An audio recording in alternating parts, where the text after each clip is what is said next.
de lettres. Voilà ce que promet Donald Trump aux pays menacés par ses droits de douane, en espérant quelques accords grâce à son chantage. Écoutez. Avez-vous signé des lettres destinées à vos partenaires commerciaux ?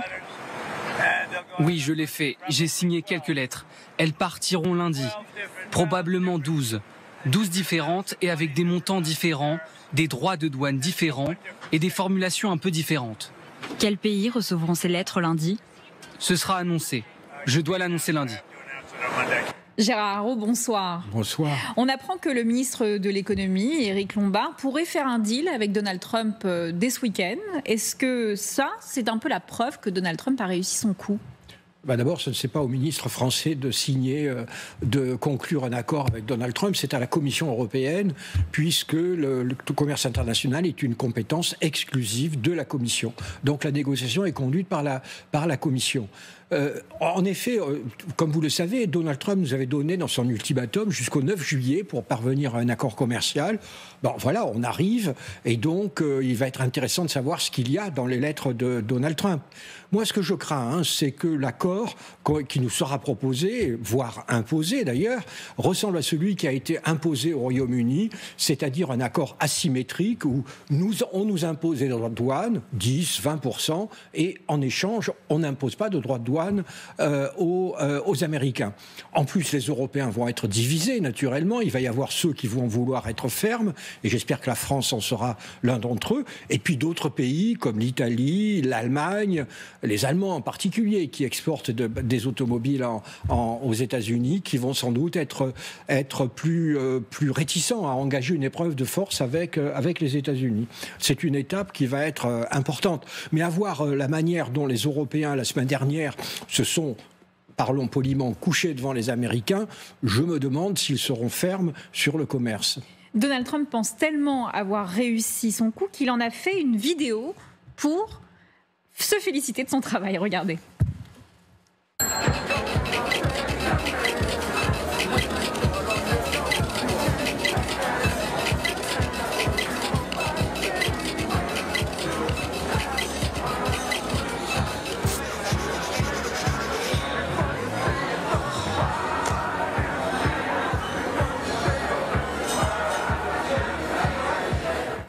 L'immigration, la défense, toutes ces réussites qu'il met en avant, est-ce que vraiment tout lui réussit ou est-ce des résultats en demi-teinte finalement ? D'abord, il a une théorie fondamentale, c'est que quoi qu'il arrive, il crie victoire.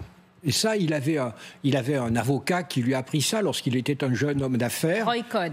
Exactement, Roy Cohn, qui lui a dit, de toute façon, tu dis que tu as gagné.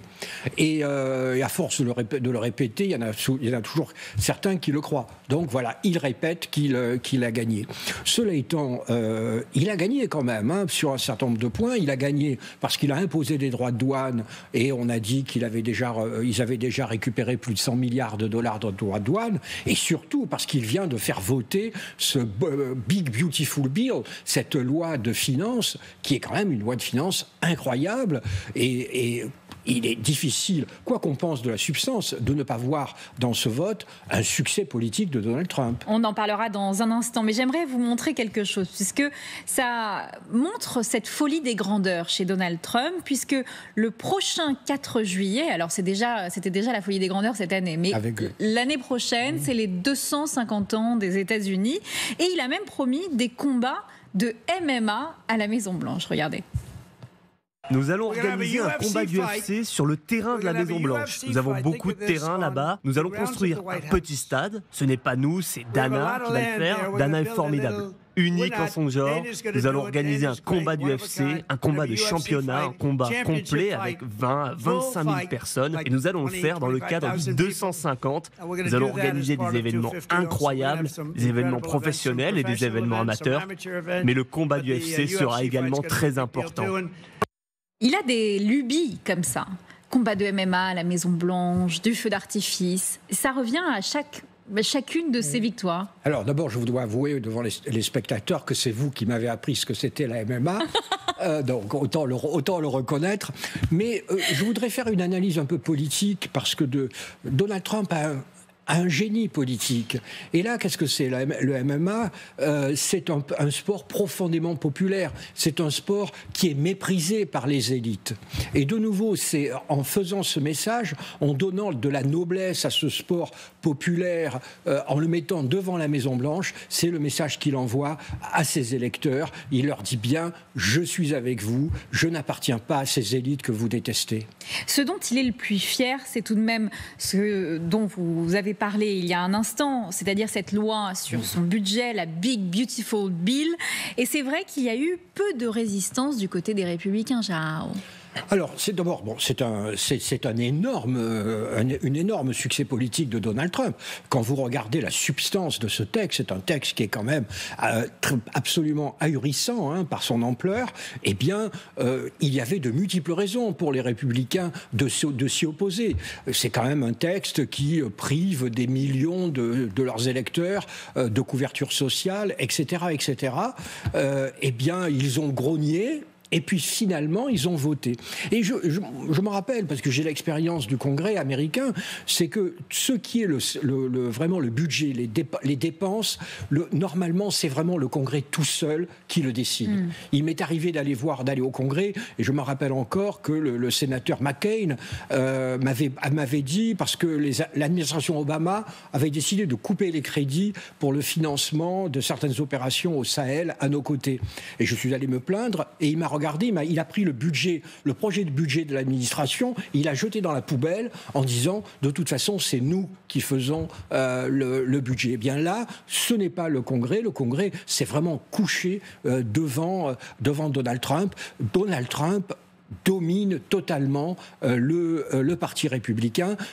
C'est important, cela veut dire que le pouvoir exécutif contrôle absolument le pouvoir législatif. Il n'y a plus de contrepoids dans le système américain.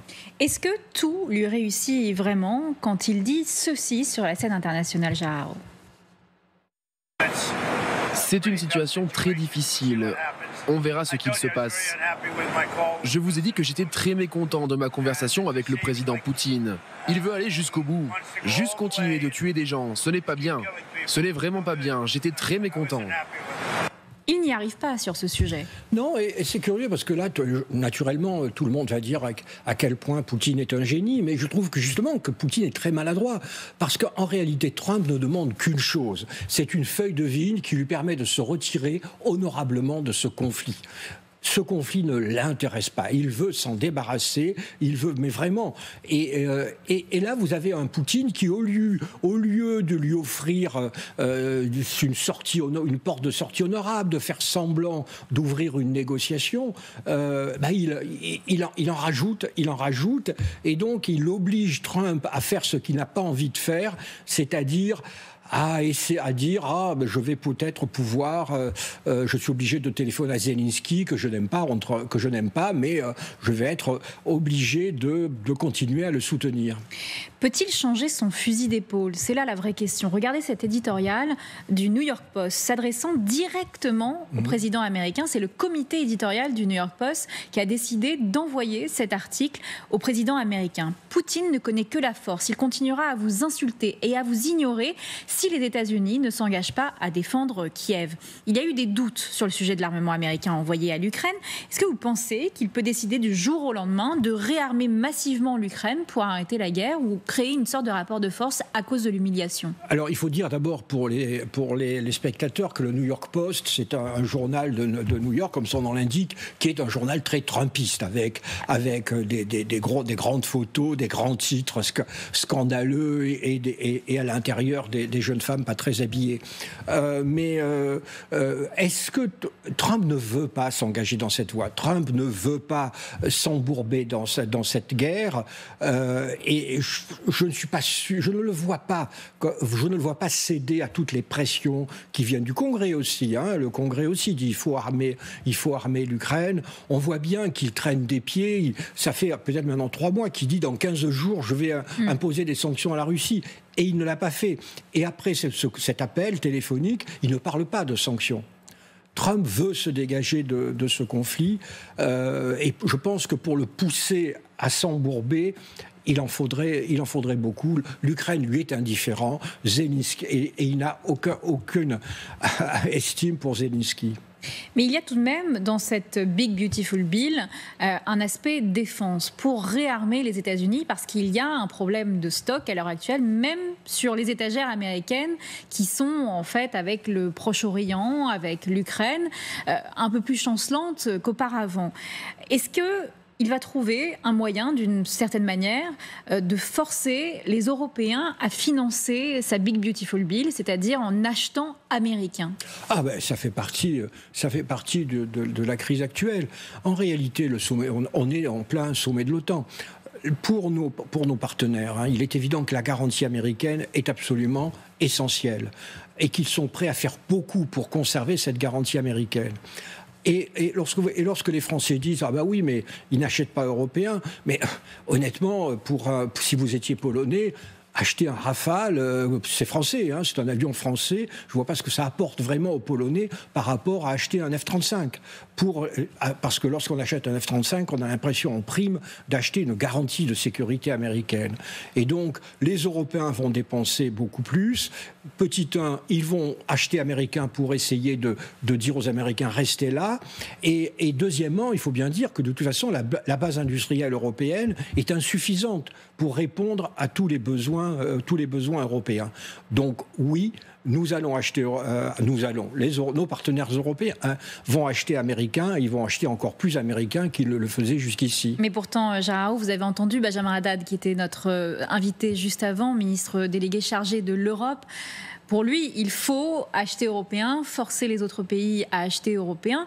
C'est toute la dépendance dont veulent sortir les Européens. Donc il y a un cercle vicieux qui se met en place de manière très claire. Non mais il faut le message, enfin ce que disait Benjamin Haddad, c'est la position de la France depuis 50 ans.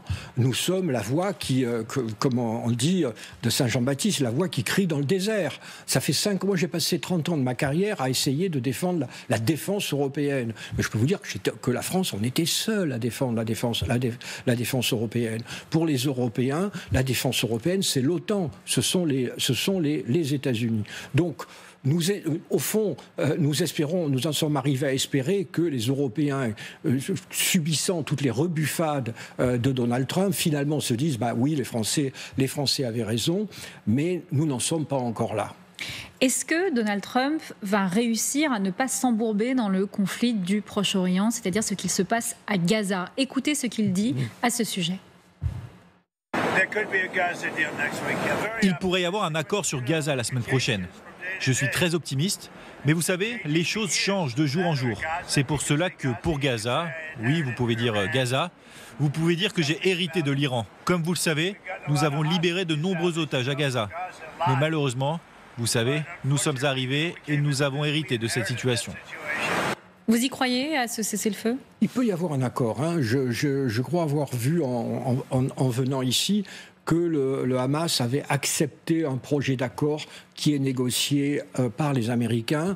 Par ailleurs, Israël va envoyer une équipe à Doha, au Qatar, ce qui, à l'évidence, laisse entendre qu'on pourrait avoir... Vous savez, au fond, le problème, ce qui sépare Hamas et Israël, c'est que le Hamas dit ils exigent d'avoir, au fond, la fin de la guerre. Alors qu'Israël veut libérer des otages, mais ne veut pas arrêter la guerre pour plus de quelques mois. Donc on va sans doute aller vers une nouvelle trêve, c'est-à-dire libération partielle des otages et peut-être 2, 3, 6 mois de trêve et sous les égides du négociateur américain. On a vu pourtant qu'il avait donné son feu vert pour l'Iran, il a fait ses frappes sur les sites nucléaires, mais il n'a pas forcément dit stop à Benjamin Netanyahou après ses frappes en Iran sur Gaza. C'est-à-dire qu'il y avait ce projet de cessez-le-feu, mais les frappes ont continué malgré les frappes sur l'Iran qui étaient vraiment tout le sujet pour Benjamin Netanyahou. Pourquoi ?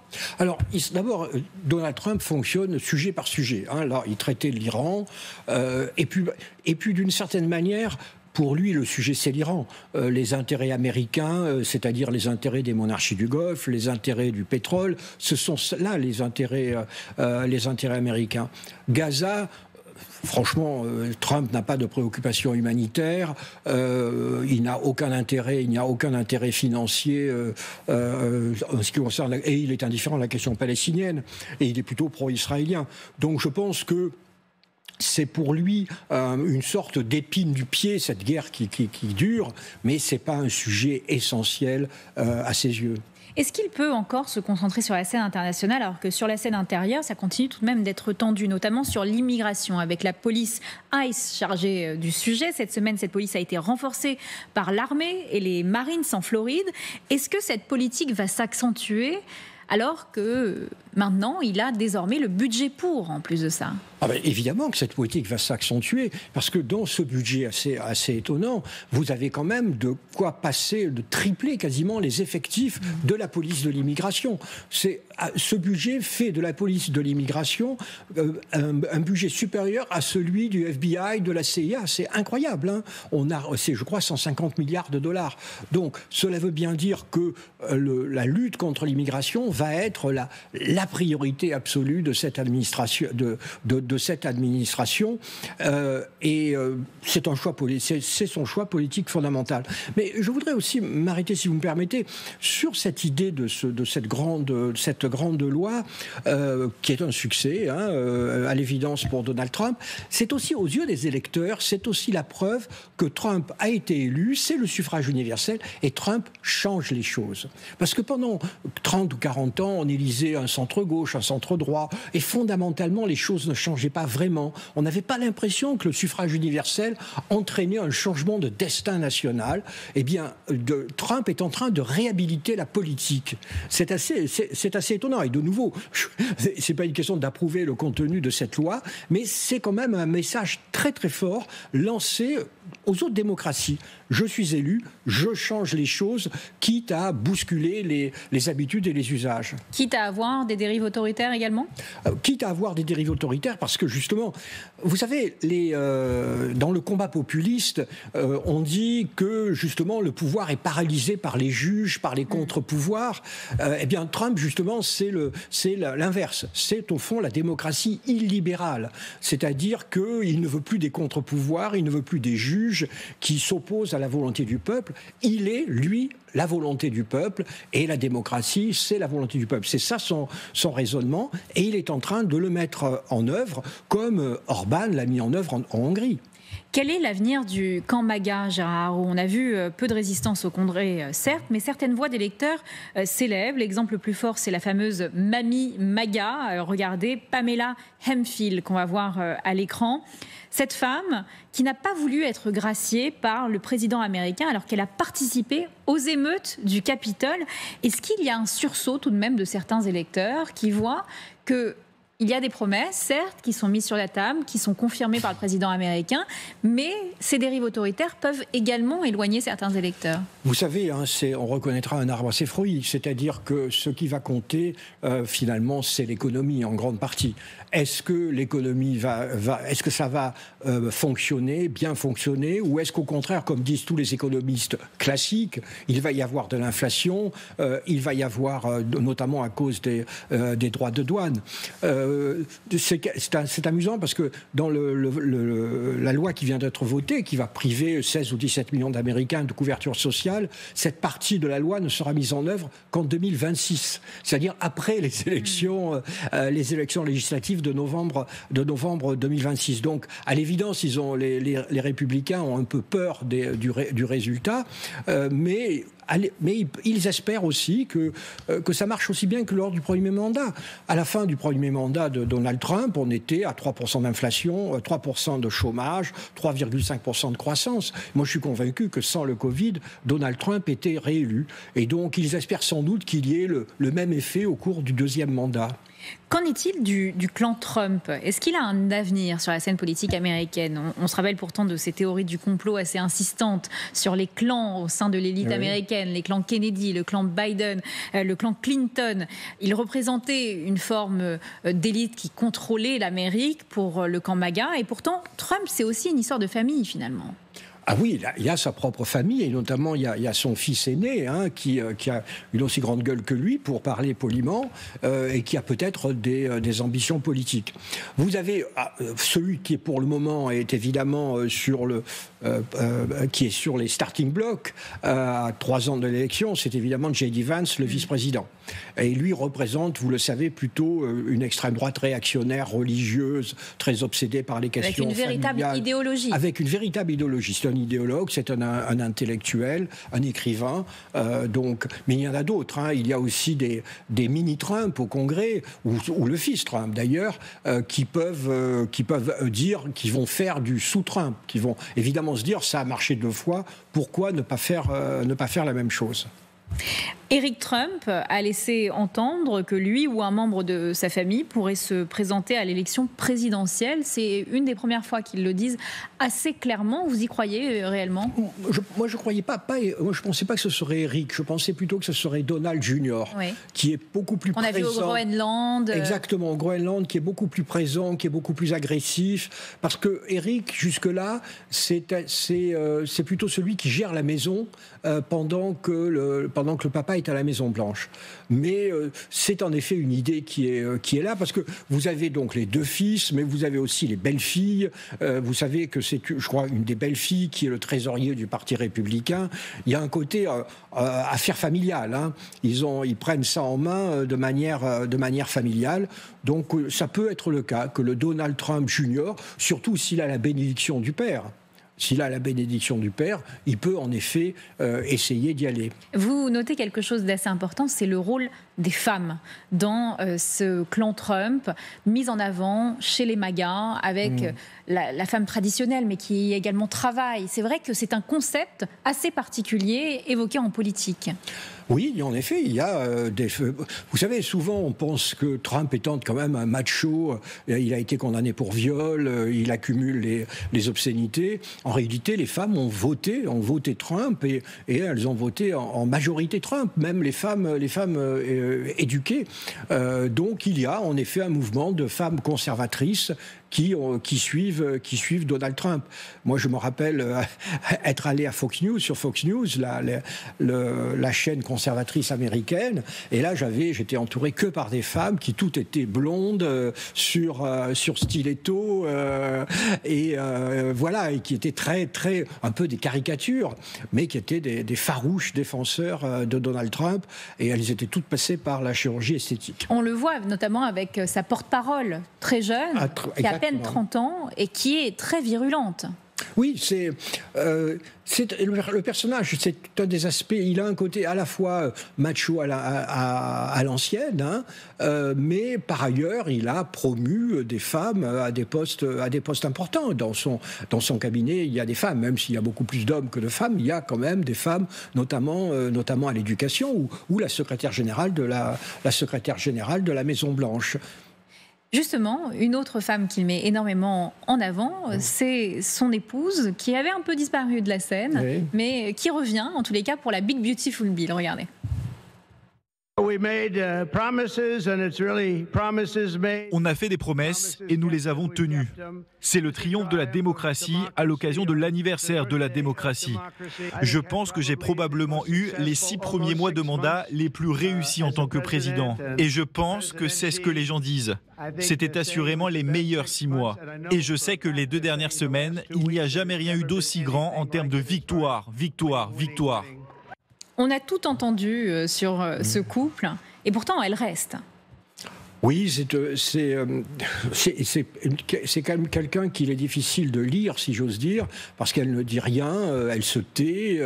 Alors tout le monde est persuadé qu'il y a un contrat qu'elle est sous contrat, en gros. Il n'y a à l'évidence aucune intimité. Ils habitent à 2 étages différents de la Maison-Blanche. On le voit bien, il y a eu de multiples moments où il a essayé de la prendre par la main, elle l'a repoussée. Et d'ailleurs, je crois qu'à la fin de cette séquence, il essaye de quasiment l'embrasser ou de l'étreindre, et elle le repousse.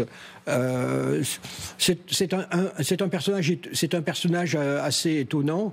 Lorsqu'il y a eu une visite officielle, une personne donc avait eu l'occasion au cours d'une visite officielle française de parler à Madame Trump et elle en avait tiré l'impression qu'elle n'était pas vraiment heureuse, qu'elle se sentait totalement prisonnière dans la Maison Blanche. En tout cas, c'est un bel exemple je dirais, d'ascension d'immigrés, parce que c'est une immigrée, et la voilà donc épouse du président des États-Unis. Est-ce qu'il y a une possibilité qu'un président américain se retrouve sans épouse? On sait qu'il y a un côté très puritain aux États-Unis. Oui. Vladimir Poutine, qui l'admire énormément, eh bien, s'affiche souvent sans femme devant les caméras du monde entier. Est-ce que ce serait une possibilité chez les Américains? D'abord, je ne pense pas qu'il y ait d'exemple, à moins qu'il y ait eu peut-être des veufs. Mais, il y a eu des exemples de tromperie, en tous les cas. Comment? Il y a eu des exemples de tromperie, en tous les cas. Ah oui, il y a eu des exemples d'adultère. L'Américain est un être humain, quand même le président. Mais non, il faut avoir une religion, et il faut avoir une épouse pour être élu président des États-Unis. Justement, est-ce que Elon Musk a compris quelque chose d'une certaine manière? Il a proposé un troisième parti cette semaine, ni démocrate, ni républicain. Il propose America Party. Ça peut donner quelque chose selon vous? Non, vous savez, il n'est pas le premier. On en a eu des tentatives de troisième parti. Il y avait Ross Perot il y a quelques décennies. Il y a quasiment, d'ailleurs, on oublie souvent, parce qu'au moment de l'élection présidentielle, on ne connaît que les résultats des deux candidats. Mais en réalité, il n'y a pas deux candidats, il y en a toujours 3 ou 4. Il y en a toujours certains qui essayent de percer. Il y a eu des candidats ségrégationnistes au moment de la déségrégation. Il y a eu donc Ross Perot. Alors, ils peuvent faire 10-12%, ils peuvent faire battre un des deux candidats, mais il y a quand même au centre, tout le système est organisé autour de ces deux partis. Mais quand je dis organisé, c'est que c'est assez étonnant pour les Français. Vous savez que quand vous êtes dans certains États, on vous demande quel parti vous voulez vous enregistrer. Alors, vous êtes enregistré républicain ou enregistré démocrate ou enregistré indépendant. Et c'est l'État lui-même qui organise les primaires des partis. Donc c'est quasiment une partie du système et c'est une partie très souple. Ça permet de faire à peu près n'importe quoi. Ce sont des chapeaux plutôt que des partis qui ne sont pas organisés au niveau central. Il n'y a quasiment pas d'organisation du Parti républicain ou du Parti démocrate à Washington. Encore moins les républicains que les démocrates, c'est au niveau de chaque État, ce qui permet d'avoir des républicains qui vont de extrême droite jusqu'au centre droit et des démocrates de l'autre côté. Non, je ne pense pas que cette tentative est une chance. Ça peut attirer des problèmes au Parti républicain. Comment ? C'est-à-dire perdre des voix. C'est-à-dire, il suffit qu'il attire 5-6% de voix et ça donne la victoire aux démocrates. Vous voyez, c'est ça un petit peu ces troisièmes partis ou ces troisièmes ou ces petits candidats. Je crois que c'était, je me rappelle, c'était même, oui, en 2016, l'élection de Donald Trump, c'était parce qu'il y avait un candidat écologiste et qu'une candidate écologiste, elle avait pris 1 ou 2% de voix. Ce 1 ou 2% de voix aurait donné la victoire à Hillary Clinton. Mais là, tout de même, Elon Musk a un certain pouvoir de nuisance, Gérard Araud. Il a de l'argent. Oui, il a de l'argent. Enfin, ça dépend. Si Trump ne l'expulse pas en Afrique du Sud, mais pour l'instant, il a. Si Trump ne le prive pas des contrats de l'État, oui, il peut. Mais ça suffit pas à avoir de l'argent. Et puis, franchement, quand vous regardez Musk et quand vous regardez les lecteurs moyens de n'importe quelle démocratie, Musk est quand même dans une autre planète. D'ailleurs, il veut s'y rendre, il veut se rendre sur Mars. C'est quand même, il répond pas aux préoccupations de l'électeur de base. Il est vraiment, il est ailleurs. Donc, alors, de nouveau, comme je disais sur ce plateau, je suis la boussole qui montre le Sud en politique intérieure, mais je ne le vois vraiment pas devenir un élément central de la politique intérieure américaine. Il peut gêner le Parti républicain, mais ça n'ira pas beaucoup plus loin. Mais c'est vrai qu'ils ont, ces génies des start-up, un univers assez particulier avec un certain pouvoir de nuisance. On parle souvent de ce plateau de Peter Thiel que vous avez rencontré.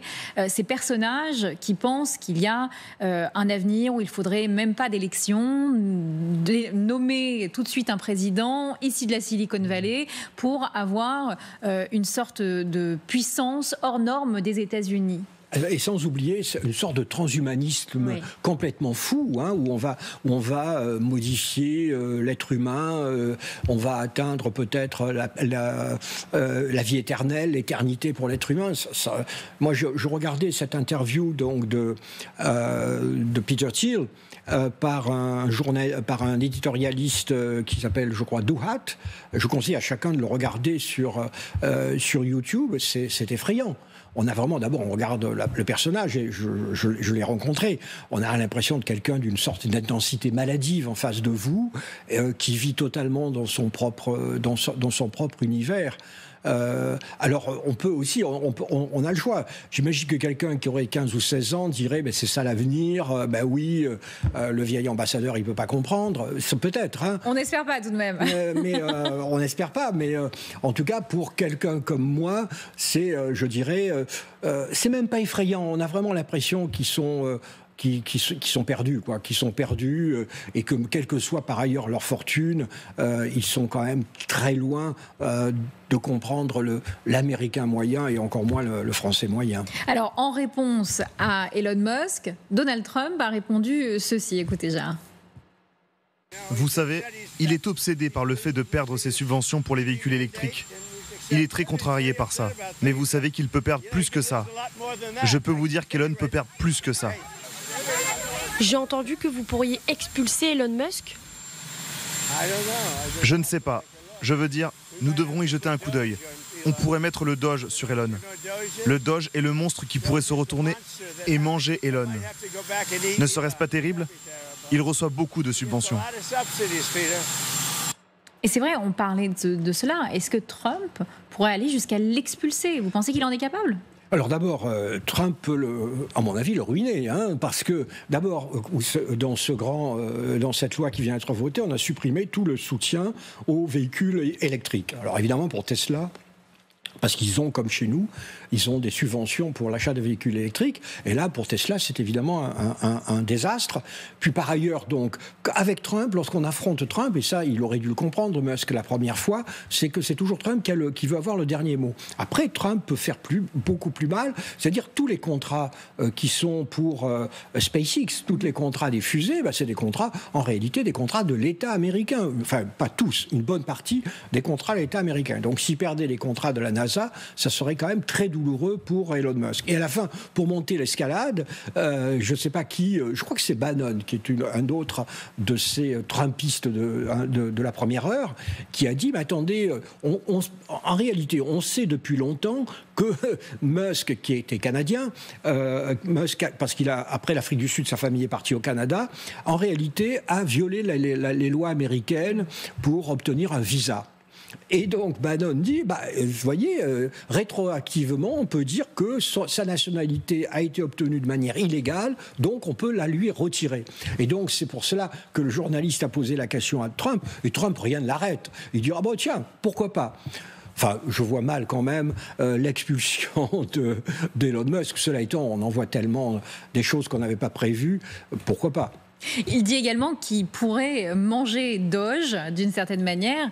Comment vous expliquez que ces deux hommes sont arrivés main dans la main tout au long de cette campagne, en s'affichant, en donnant un poste très particulier à Elon Musk, on en arrive à cette situation-là. C'était voué à l'échec de toutes les manières ? Ah oui, la relation était vouée à l'échec de toute manière. C'était deux énormes égos totalement démesurés, des égos vraiment totalement narcissiques.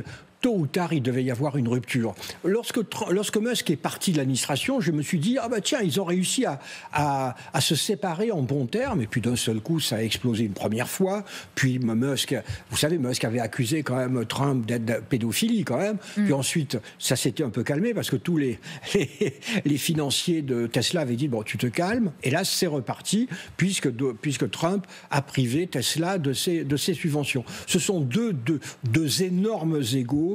C'était joué d'avance.